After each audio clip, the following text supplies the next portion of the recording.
Rocky, and when I sat submerged in the jacuzzi, bubbles rumbling around my nose, and she lowered herself in across from me, I saw how her thighs were scored with the plastic pattern of her chair. The marks looked like welts, like someone had whipped her, and even though I knew it was only from sitting and reading Us magazine, I instantly felt something sorrowful and wounded about her. Like there was always smoke in her eyes, smoke only she could smell, or else she was allergic to something that was there around us but that I was too crude to sense.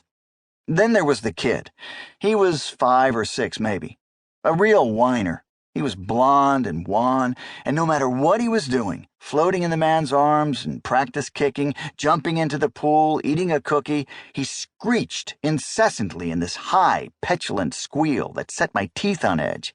I shouldn't say this, because I'm sure I was a kid like that too, but I couldn't stand the little crybaby. But the thing I wanted to say, the significant thing, was about the guy's boobs. Yes, they were hairy. However, that isn't the key issue. What I really wanted to mention was that one of them was bigger than the other. I think the left. And I mean dramatically bigger, like several cup sizes. I didn't even notice it at first. He had so much else going on, but one afternoon, I just happened to lift my gaze from Maigret Sets a Trap, and there he was, rising from the pool, mustache drooping, water streaming through his body hair like rushes along a sandbank, and I saw it.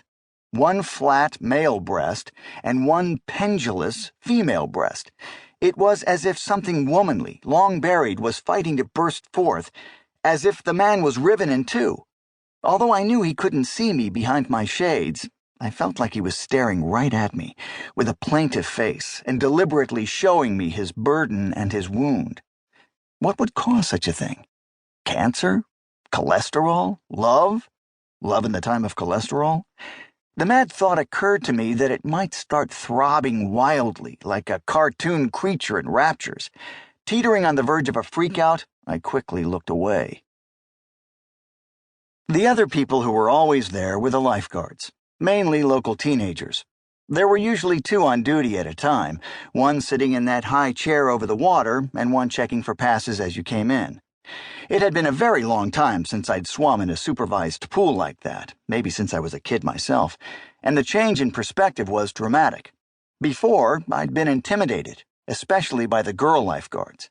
Not only did their sleek bodies, summer-streaked hair, and impossibly tan, impossibly smooth legs disturb me, but they also swam better than me, obviously, and by virtue of that seemed more adult, as if they had been promoted to woman, while I was still a little boy who might get water in his eyes and need to be yanked out, bawling.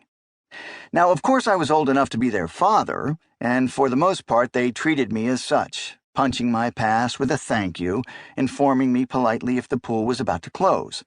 When I said good morning to a burly blonde lifeguard with a nest of big back zits, backney we called it in my day, and he looked down to avoid my gaze, it suddenly hit me, maybe for the first time. I'm an adult now, and he is the one intimidated by me. Except for Lisa. Of course, I didn't know her name at first. Remember, they sat up top, and the sun was always in my eyes. She was just a slim silhouette, with long dark hair, a lifesaver's red one-piece, and one of those macrame things braided around her ankle. But this day was extra hot, and every few pages I'd jump into the water to cool off.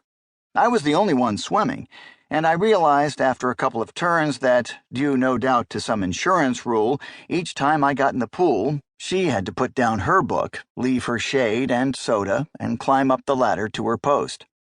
"That's okay," I shouted as she sprang from her chair. "Relax." "No, that's okay," she said. "It's my job." I dove in, wriggling along the bottom like a tadpole, and popped up at the other end. "Look," I said, "I think it's safe, really," and showed her how the water only came up to my eyes, although I cheated a bit, pushing onto my toes at the deep end. "If I start drowning, just yell, 'Stand up, you idiot!'"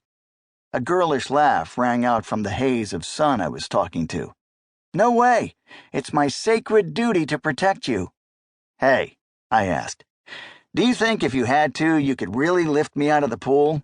You're kind of little. Don't they have some kind of height requirement?" She stuck her tongue out at me. "Try it and see." "Okay," I said. To keep listening to this audiobook, I've left you a link in the description so you can do it, at no cost thanks to Audible's 30-day free trial.